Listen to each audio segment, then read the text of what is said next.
এই যে মাটিতে আগুন জ্বলছে, পানিতে দেশলাই দিলে আগুন জ্বলছে, পাহাড়ের টিলায় আগুন। এরকম আগুন যদি আপনাকে দেখতে হয় তাহলে সিলেটের বন্দর বাজার থেকে সিএনজি যোগে রওনা দিতে হবে তামাবিল রোড হয়ে। আমরা এখন আছি হজরত শাহপরানের মাজার হয়ে যাচ্ছি, জাফলং রোড বা তামাবিল রোড বলা হয় এটাকে। এই রোডে হরিপুরের উল্লাদ পাড় আহমদ আলী সাহেবের মাজার আছে এখানে। এখানে আসলে মূলত আগুনের পাহাড়টা পাওয়া যায়। সিএনজি যোগে আসার সময় এই জায়গাটা, এই গেটটা খেয়াল রাখবেন। এই একটা জায়গায় এখানে আগুনটা জ্বলছে অনবরত। আমি নিজের চোখে না দেখলে কিছুটা হয়তো বিশ্বাস করতাম না। কোনো কিছু নেই, মাটির মধ্য থেকে আগুন ফুটে বের হচ্ছে। আরও অনেক বেশি আগুন অনেক জায়গায় ছড়িয়ে ছিটিয়ে আছে। আমরা একজন চাচাকে পেয়েছি, ওনার থেকে এলাকা সম্পর্কে পরামর্শ নিচ্ছি। উনি এখানকার স্থানীয় মানুষ, উনি আমাদেরকে ঘুরে ফিরে অনেক কিছু দেখাচ্ছে।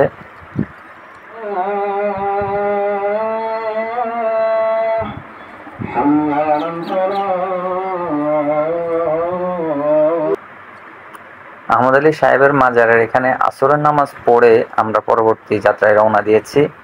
আর এই মাজারটা অনেক উঁচুতে হওয়াতে পাহাড়ের উপর থেকে চারদিকের সৌন্দর্য অনেক ভালো উপভোগ করা যাচ্ছে। আগুনের পুকুরটা কত দূরে? সামনে 2-3 মিনিট। আচ্ছা আচ্ছা, হ্যাঁ ধন্যবাদ। এই পুকুরটাতে আগুন পুকুর বলা হয়। এখানে একটা বড় ধরনের বিস্ফোরণ হয়ে ডেবে গিয়েছে এবং এখান থেকে আগুন উৎপত্তি হয়েছে। এখন সেই পুকুর, আগুনের পাহাড় সবকিছু আমরা দেখতে যাব। আমি আসলে এই জায়গাটাতে পুরোপুরি একা আছি। আমার পিছনে অনেক বড় বড় পাহাড় এবং চারদিকে অনেক নীরবতা। কিছুটা সাহসে নিয়ে আমাকে এখানে আসতে হয়েছে। আমি যতটুকু খবর নিয়েছি এই জায়গাগুলো নিরাপদ। তবে সিলেটের এই জায়গাগুলো ঘুরতে আসলে আপনি প্রাকৃতিক যে একটা সৌন্দর্য উপভোগ করতে পারবেন, আপনার সব দিকে পুষিয়ে যাবে। এইখানে এই যে পানির মধ্যে যে বুদবুদ গ্যাসগুলো তৈরি হচ্ছে, এখানে দেশলাই কাঠে দিলে আগুন জ্বলছে। এই যে দেখুন, স্থানীয় লোকটি আগুন জ্বালিয়ে মানুষদেরকে দেখাচ্ছে। আল্লাহ, দেখেছেন কি ভয়ঙ্কর একটা অবস্থা। এই পানির মধ্যে সারাদিন এরকম বুদবুদ গ্যাস তৈরি হয়, আর এই গ্যাসে কোনো রকম দেশলাই কাঠি লাগলেই আগুন জ্বলে ওঠে।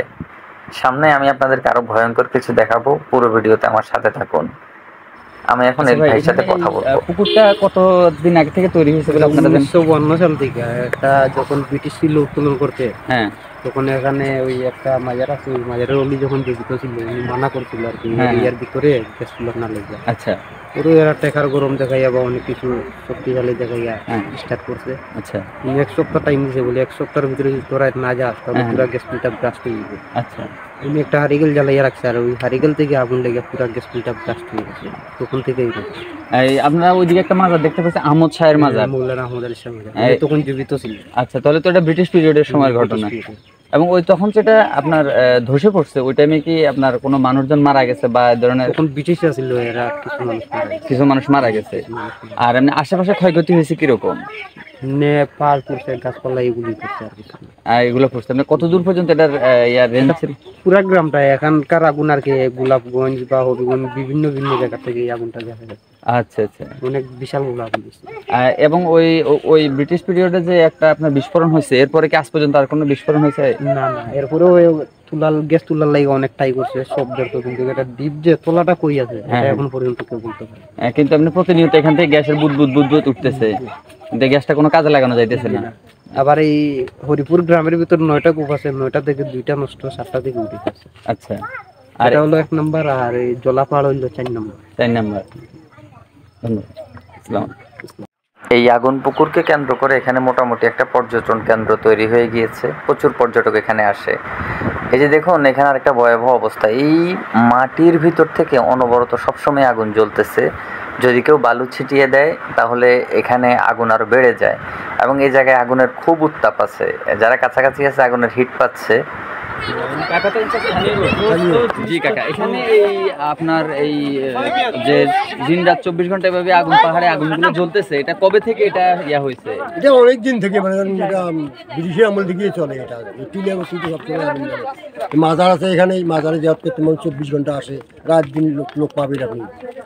এখানে যে সবসময় যেভাবে আগুন জ্বলতেছে আমরা বিভিন্ন জায়গায় দেখতে পাচ্ছি, এই আগুন জ্বলন্ত আগুনের কারণে কি কখনো দুর্ঘটনা ঘটছে বা কোনো মানুষ কি সমস্যার সম্মুখীন হয়েছে? না না, কোনো দুর্ঘটনা হচ্ছে না এখানে।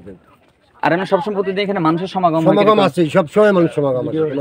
এই পাহাড়ের টিলার ভিতরে আগুন জ্বলছে। আপনারা দেখুন, আমি ক্যামেরাটা দিয়ে জুম করে দেখাচ্ছি। এই যে দেখুন, মাটির ভিতরে এখানে কেউ আগুন লাগিয়ে দেয়নি, পাহাড়ের চিপা থেকে গ্যাস বের হচ্ছে, সেখান থেকে অনবরত আগুন জ্বলছে, খুবই ভয়ঙ্কর অবস্থা। আমরা জানি মিথেন এবং অক্সিজেন একই সাথে মিলিত হলে সেখান থেকে এরকম আগুন তৈরি হতে পারে। বহু ধরনের গ্যাস ক্ষেত্র বাংলাদেশে আছে, কিন্তু এইভাবে দিনে রাত 24 ঘন্টা পাহাড়ের মধ্য থেকে আগুন বাইর হচ্ছে, এটা বাংলাদেশে একটা নজিরবিহীন ব্যাপার। এই জায়গাটা লক্ষ্য করে দেখুন কিভাবে আগুনটা জ্বলছে। একটু বালু ছিটিয়ে দিলে, মাটি ছিটিয়ে দিলে আগুনগুলো আরও বেড়ে যায়। আমি জানি না মানুষ এগুলো বিশ্বাস করবে কিনা, এগুলাই কিন্তু এখানে বাস্তব। এই জায়গাটাও দেখুন খুবই ভয়ঙ্কর, সবসময় আগুন জ্বলতেছেই। এবং সিলেট গ্যাস ফিল্ড এখানে একটা সতর্কতা বার্তা সাইনবোর্ডও দিয়ে রেখেছে। আচ্ছা ভাইয়া, এখানে তো প্রতিদিন হাজার হাজার পর্যটক আসে এই স্থানটা পরিদর্শন করার জন্য। আমরা আশেপাশে লক্ষ্য করে দেখলাম যে এখানে সম্পূর্ণ পাহাড়ি টিলা এলাকা। তো এখানে কি কোনো পর্যটক কখনো হয়রানি শিকার বা চুরি ডাকাতি এই ধরনের শিকার হয়েছে কিনা? এরকম কোনো কাজ হয় না। মোটামুটি এটা পর্যটকদের জন্য নিরাপদ একটা এলাকা। জি। এই পাহাড়টি খুবই সুন্দর কিন্তু ভয়ঙ্কর। এর নিচে রয়েছে অনেকগুলো আগুনের ক্ষেত্র। এটি নিয়ে আমার ভিডিওর দ্বিতীয় পর্ব রয়েছে, সবাইকে দেখার আমন্ত্রণ রইল।